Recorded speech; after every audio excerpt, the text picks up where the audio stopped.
Yo, let me ask you this. Were Yeah, you in the Jonte Neo battle when Jonte dropped Sweet Lady?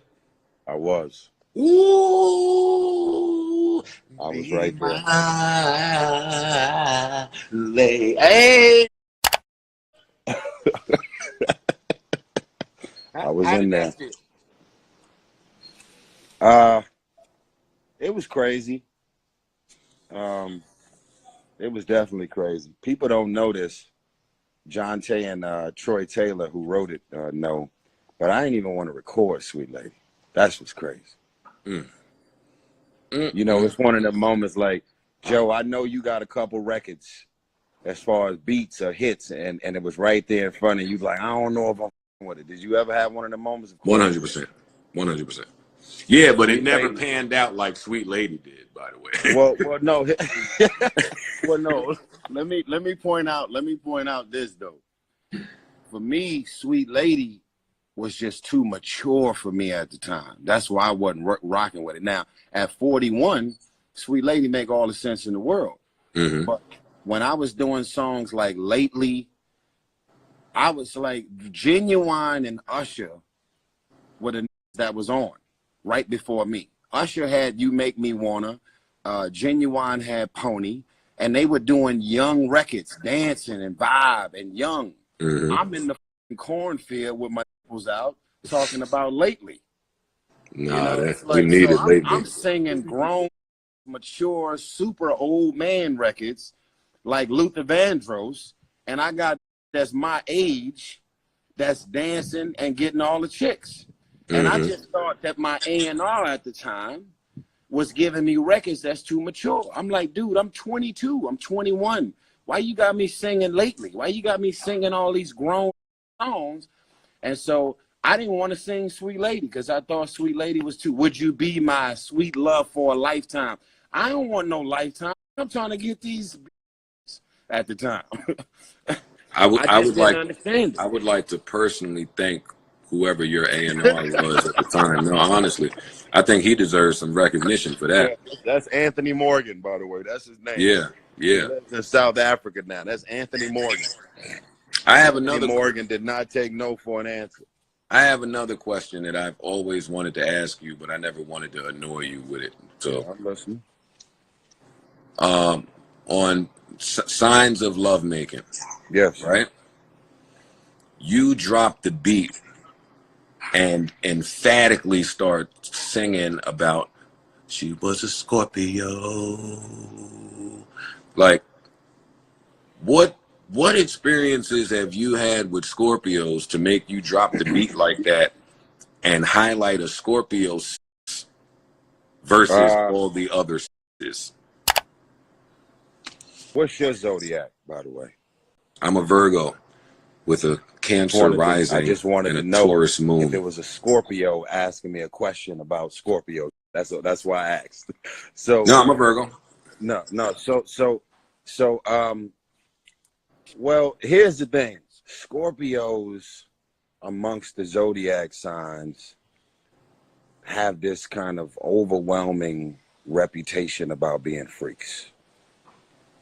And so it was not it was when I wrote that lyric, and I kind of committed that moment to the Scorpios, it was because every time you talk about zodiac signs, now I'm a Capricorn, you a Virgo, but and we all our own versions of freaks, pause. But the Scorpio was just because when you look online and you do your research and you get into all the different zodiac signs, for whatever reasons, Scorpios have this overwhelming reputation of being freaks or freaky and all this other.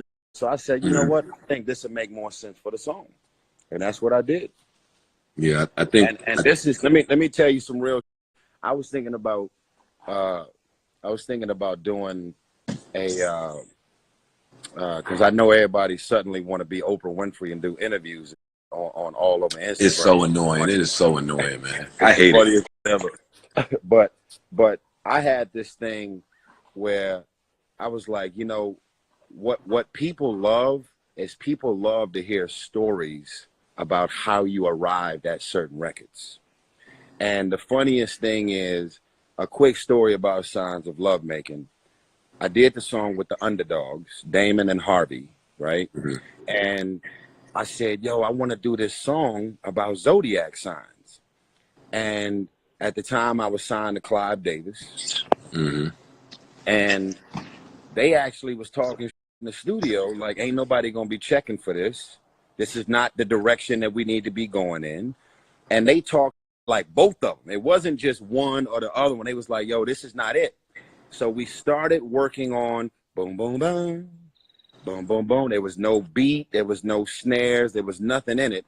You know, Damon and Harvey kind of laid down the chords that was there, and they left me at the studio with the engineer, right? And they went home. They was like, wow. Yo, let me tell you, I hate when producers do that, man. Yeah, well, that didn't happen to me a lot, but it definitely happened.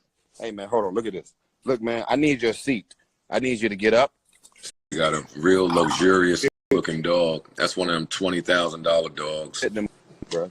Thank you so much. I appreciate it. Get back. Don't growl at me.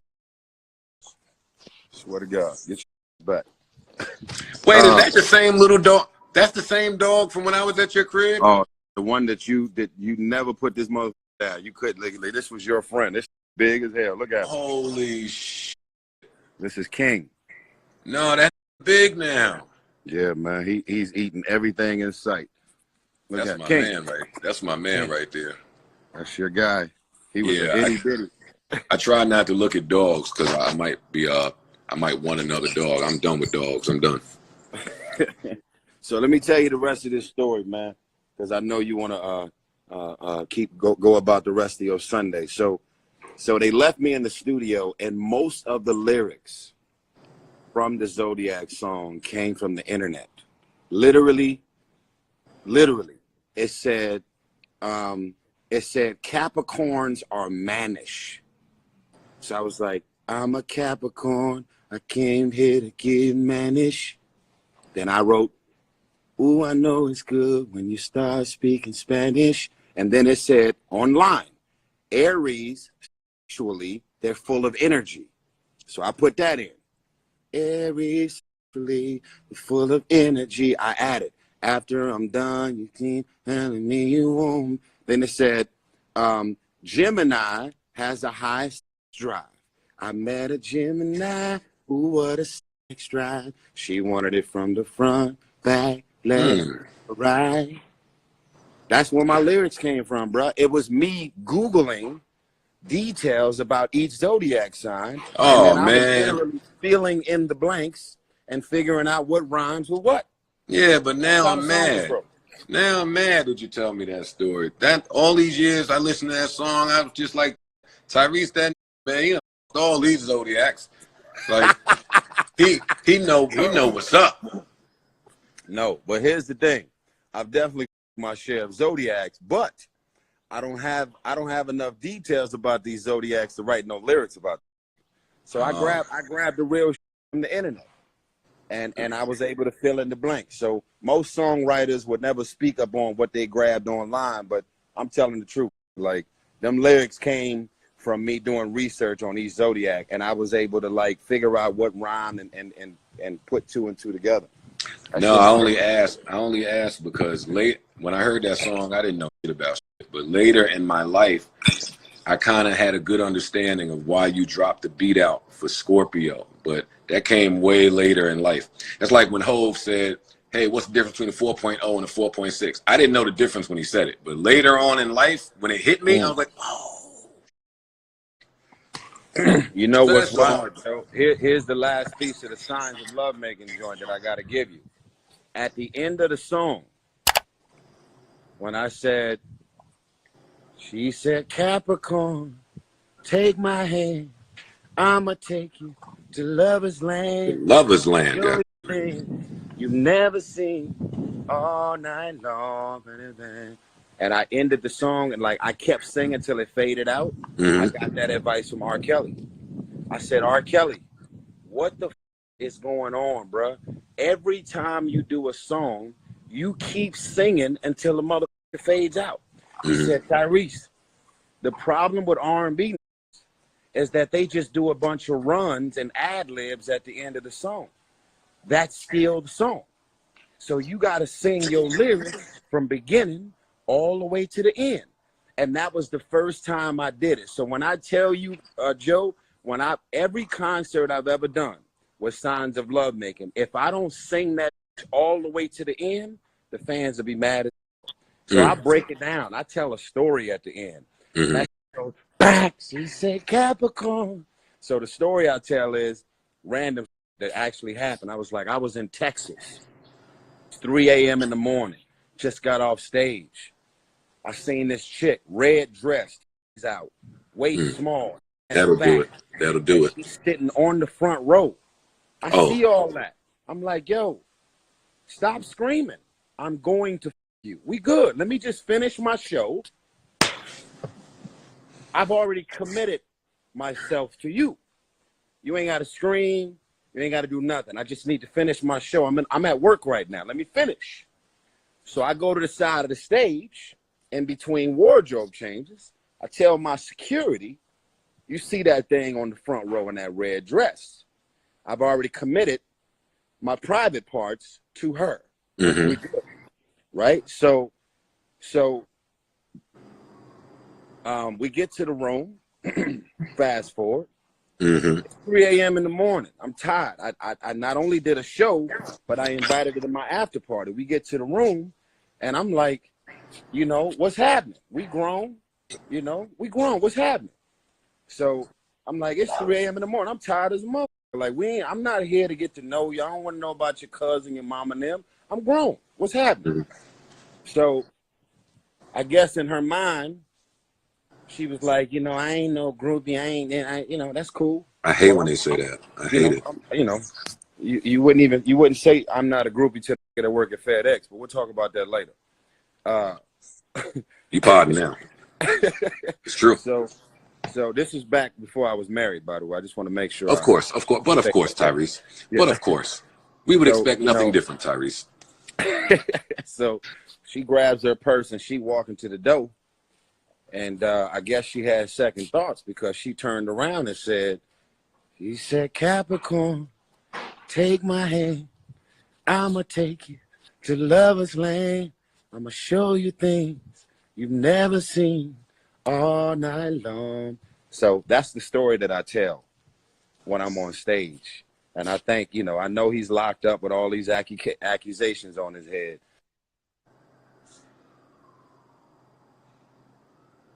Oh, no. No. I had questions. No. To the end. Your phone just cut out. The Wi-Fi cut out, so we missed what you said after accusations. I said, R. Kelly said, don't just sing to the end of the bridge and do a bunch of runs and ad libs. Keep writing the songs. Write your ad libs. Write them all the way to the song fades. That's why when you listen to R. Kelly records, he keeps singing all the way to the end. And I know he's in jail with all kind of accusations on his head right now, but that advice that he gave me is why that Signs of Love Making record ended that way. And if you listen to my single Stay, same thing. I keep singing all the way to the end. So you might have kept singing on Shame too, actually. Now that I think about absolutely. That all of that came from R. Kelly. All right. I wish I never done you wrong, babe. Every night. Yeah, I wouldn't mind getting another Shame from you, man. I'll be honest. That was we need that type of old R&B. Biggest record in my career, man. Changed my life forever, especially being independent. That joint was #1 for 16 weeks. No, I was right there with it, God. I synced it. Life changing. Listen, real quick before you go, do you and Joe working on? When are we gonna hear anything from that? Anything? You know, it's crazy because here I am. I do these things called R&B boot camps where I put all the right producers and writers in a room and, you know, taking up that Quincy Jones blueprint of like, let's make sure the album is cohesive because these albums these days want to work with 10 producers and they're all got egos. They're all competing, and these albums sound fragmented, like mixtapes. Mm-hmm. So putting all the producers and writers in one room and making sure that every song and the lyrics and the concept and the direction is holding hands with each other, we put it together. So as soon as I was about to ramp up and do this shit with Joe, Corona. Mm-hmm. Yeah. And Joe was on lockdown before it was even popular to be on lockdown. Joe was like, yo, Reese, I ain't coming out the house, nigga. And Gotta respect it. Joe lives one exit from me. Like, he's right up the street in the same city. So he took this Corona real serious, long before it was cool to take it serious. You niggas been rich for a long time, man. I'm just saying. Yo, whenever we allowed to come back outside, man, we gotta get together again and keep it in real life. Done deal. Say hello to Bumblebee. Hello, Bumblebee. You have a transformer in your yard, but I'm not gonna say nothing about it. Tyrese, I love you, bro. Love you, Joe. I'm here, man. You need anything? Let's figure this Brian McKnight thing out, bro. We got to figure it out. He told me to send over some names. He said he would it. We got to figure it out for him. All right, but tell him we don't want to hear that popping song or learn how to stretch your or whatever he said. Keep that. Get out of here. I'm not doing this. I went to media training. I'm not doing it. Love you.